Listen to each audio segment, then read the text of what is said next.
السلام علیکم۔ پچھلی ویڈیو میں ہم نے حضرت سلیمان علیہ السلام جو کہ حضرت داؤد علیہ السلام کے بیٹے ہیں ان کی فضیلت اور امپورٹنس کے متعلق ہم نے ویڈیو بنائی تھی کہ کیسے قرآن میں اللہ تعالیٰ نے ان کی فضیلت کو بیان کیا اور ان کی بادشاہت کے متعلق بات کی ہے۔ آج کی ویڈیو میں ہم ان کے چند ایک واقعات کی طرف نظر ثانی کریں گے، تو چلتے ہیں سیدھا ویڈیو کی طرف۔ السلام علیکم۔ تو کیا حال ہے آپ کا دوستو؟ کیا اسلام سچا مذہب ہے؟ آئیے جانتے ہیں۔ تم میں سے بہتر وہ ہے جو قرآن سیکھے اور دوسروں کو سکھائے۔ تو چلے آئیے آج ذرا قرآن ہی سیکھ لیتے ہیں۔ تو آپ سب دیکھ رہے ہیں میرا یوٹیوب چینل۔ شکر گزاری ہمیں جب ملتی ہے کسی انسان کے اندر اپنے رب کے لیے، تو وہ انسان یقیناً بہت پائے کا ہوتا ہے، اور یہ ایک بہت بڑی کوالٹی ہوتی ہے انسان کی جو شکر گزاری کرتا ہے اپنی فل پاور میں۔ جب جو انسان شکر گزاری کرنا سیکھ جاتا ہے اپنے رب کی، وہ انسان پاکیزہ ہوتا ہے۔ سب سے مین بات یہاں پر یہ ہے کہ حضرت سلیمان علیہ السلام کو اللہ تعالیٰ نے جنات، انسانوں، پرندوں، جانوروں، ان کی جو بولی ہے وہ اللہ تعالیٰ نے دی تھی، ان کو یہ سلطنت عطا کی تھی، وہ بھی ان کے قبضے میں اللہ تعالیٰ نے رکھے ہوئے تھے۔ اب یہ چیز آپ ذہن میں رکھیں کہ وہ حضرت سلیمان علیہ السلام کے تابع تھے اور ان کے حکم مانتے تھے، اور یہ اللہ کی طرف سے کھلی نعمت تھی۔ جب حضرت سلیمان علیہ السلام بادشاہ بنے، تب انہوں نے یہی تبصرہ کرتے ہوئے اللہ کی شکر گزاری کی کہ جس نے مجھے یہ بادشاہت عطا کی ہے کہ میں جنات، جو چونٹیاں یا پھر جو پرندے ہیں، جانور ہیں اور انسان تو ہیں ہی ہیں، ان کی بولی اللہ تعالیٰ نے ان کو سکھائی تھی اور ان کے تابع کیا ہوا تھا ان کو، تو یہ ہمیشہ شکر گزاری کرتے ہوتے تھے۔ اب پہلا واقعہ جو سورہ نمل کے اندر یہ اللہ تعالیٰ نے بیان کیا، ایک چونٹی کا واقعہ ہے کہ جب ایک چونٹی لشکر چلا رہی تھی، چونٹیوں کا لشکر جا رہا تھا، تو حضرت سلیمان علیہ السلام کا بھی لشکر گزر رہا تھا، تو ایک چونٹی ان میں سے کہہ اٹھی کہ بھی جلدی جلدی اپنے گھروں میں گھس جاؤ، ایسا نہ ہو کہ سلیمان اور ان کا لشکر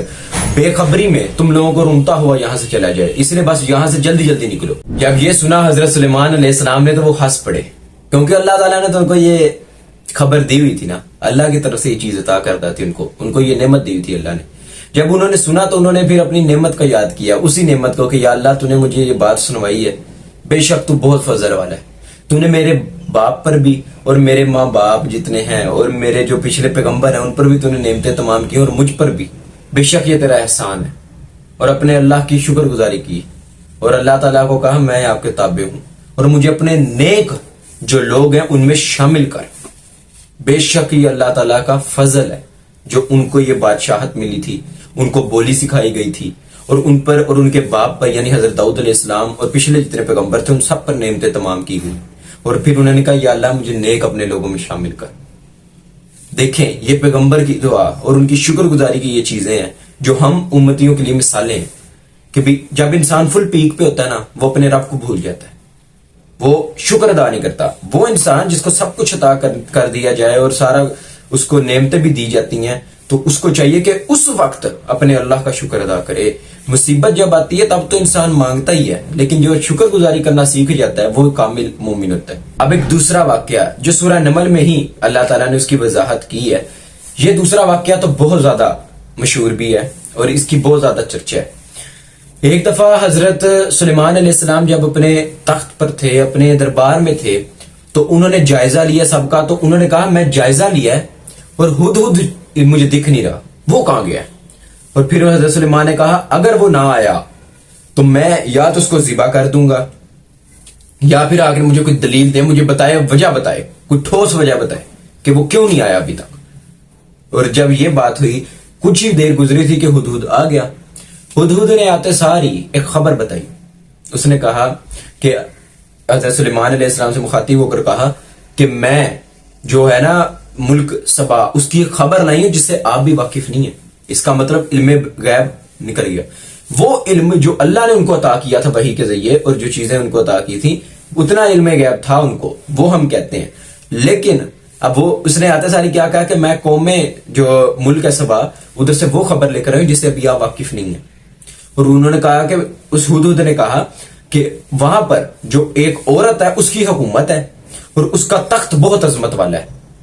بہت عظمت والا تخت ہے، اور اس کو ہر شے میں سے کچھ نہ کچھ جو ان سے عطا کیا گیا۔ آ کر اس نے ایک خامی بھی بتائی، وہ کیا تھی؟ جو آتے ہیں پیغمبر آتے ہیں جس کام کے لیے، اس سے ہدہد نے بتایا کہ وہ اللہ کو چھوڑ کر سورج کی پرستش کرتے ہیں، اللہ کی پرستش نہیں کرتے، وہ سورج پرست ہیں۔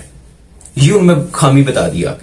کہ وہ توحید پر ہے ہی نہیں، وہ اسلام نہیں وہ مانتے، وہ سورج کی پرستش کرتے ہیں، اس کی پوجا کرتے ہیں۔ اب اس کے جواب میں حضرت سلیمان علیہ السلام نے ایک خط لکھا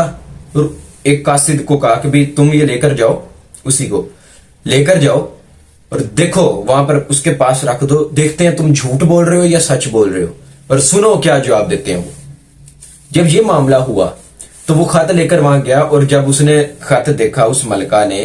اس نے جب خط دیکھا تو اس نے اب اپنے درباریوں سے مخاطب ہوئی ہے، جو اس کا تخت جہاں پر تھا، جہاں پر اس کی بادشاہ تھی سبا کے اندر، وہ وہاں بیان کر رہی ہے، کہتی جو خط تھا وہ پڑھ کر سنایا، کہا کہ بھی یہ سلیمان کی طرف سے خط آیا ہے، تم سب اس کی اب خبر لو کہ سلیمان کی طرف سے یہ خط آیا ہے، جو اپنے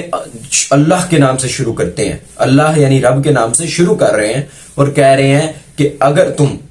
جو ان سے اللہ کی طرف آؤ، اللہ کی راہ کی طرف آؤ، اس کو مانو اور یہ پرستش چھوڑ دو، بے شک اللہ کے پیغمبر ہے وہ۔ جب یہ معاملہ ان کے پاس آیا تو انہوں نے درباریوں سے کہا کہ اب آپ لوگوں سے میرا مشورہ ہے، مجھے بتاؤ کہ ہمیں کیا کرنا چاہیے، کیا اسٹریٹجی آزمانی چاہیے۔ وہ مشورہ لے رہی تھی، اب اس کو یہ تو پتا لگ گیا تھا کہ یہ خط آیا ہے حضرت سلیمان کی طرف سے اور وہ اللہ کی طرف بلا رہے ہیں۔ جب یہ معاملہ آیا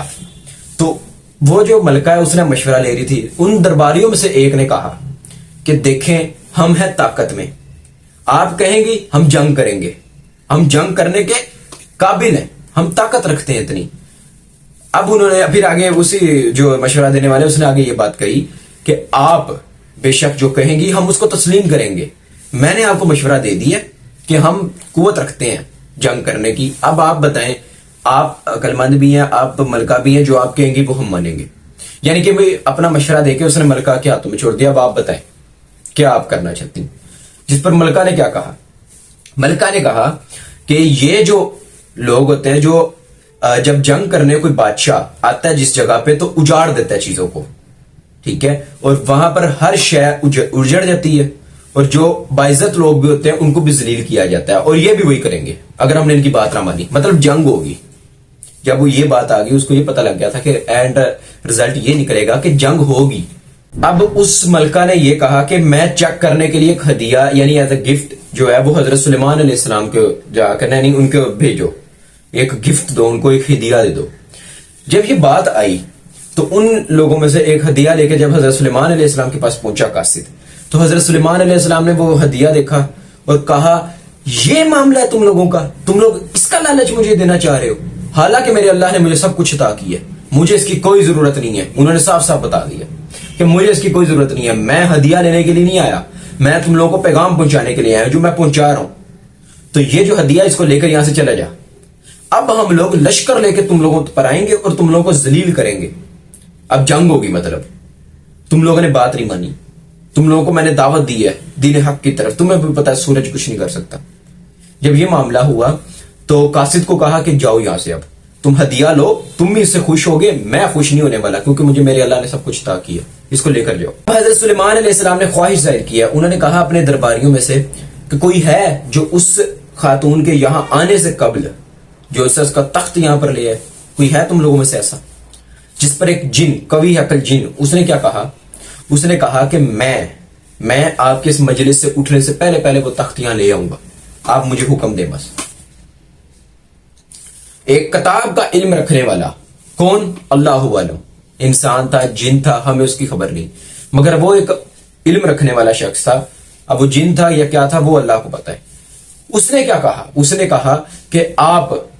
پلک جھپکنے سے پہلے تخت میں یہاں پر لے آؤں گا۔ بات ہو چکی ہوئی ہے، وہاں پر تخت آ چکا ہے۔ یہ دیکھ کر جب تخت دیکھا حضرت سلیمان علیہ السلام نے تو کہا بے شک یہ میرے اللہ کا فضل ہے۔ انہوں نے کسی کا شکریہ ادا نہیں کیا، انہوں نے سب سے پہلے اپنے رب کا شکریہ ادا کیا۔ وہ تخت آ گیا تو حضرت سلیمان علیہ السلام نے کہا اس میں کچھ تبدیلی کرو، پھیر بدل کرو، اور اس سے پوچھیں گے، دیکھتے ہیں وہ اللہ کی راہ کی طرف آتے ہیں یا نہیں۔ تخت آ گیا، اس میں پھیر بدل ہو چکی ہوئی ہے، تبدیلی تھوڑی سی کی گئی ہے۔ اب ملکہ آئی، اس کو کہا گیا اس تخت کو دیکھ کر تمہارا کیا خیال ہے؟ اب وہ ملکہ تھی، اس نے جب تخت دیکھا اس نے کہا کہ یہ تو جو تخت ہے یہ یقیناً میرے والا ہی ہے، ویسا کا ویسا، سیم ٹو سیم۔ اب اس کی آزمائش تھی، اس نے پہچان لی ہے، جس پر حضرت سلیمان علیہ السلام نے کہا کہ یہ جو محل ہے نا میرا، اس کی ذرا جا کے چکر لگاؤ، دیکھو اس کو۔ اس پر جو ملکہ ہے وہ چکر لگانے گئی ہے، اس نے دیکھا کہ وہ حوض کا ہے فرش اس کو جو لگا اس نے اس کے حساب سے اپنی پنڈلیاں کھول دی ہیں، جس پر اس نے بعد میں اس کو پتہ لگا یہ تو شیشے کا ہے. یعنی کہ اس کو یہ پتا چلا تھا کہ بھی یہ یقیناً ان پر کوئی فضل ہے، یہ جو چیزیں ہیں جو لگ ایسے رہی ہیں یہ قوت والے ہیں، میرے آنے سے پہلے میرا تخت یہاں پر ہونا، پھر یہ جو محل ہے اس کا لگنا حوض کا ہے شیشے کا، یقیناً ان کو کسی کا فضل ہے. اس نے فوراً اقرار کیا. یہ ہوتے ہیں اعتراف کرنے والے لوگ. اس نے فوراً اقرار کیا، اس نے کہا کہ اے اللہ میں بے شک تیری ناشکری کرتی رہی، اب میں تیری فرما بردار اور تیرے بھیجے ہوئے پیغمبر یعنی حضرت سلیمان علیہ السلام کی فرما بردار ہوتی ہوں. ویڈیو پسند آئی ہے؟ سبسکرائب کر لینا.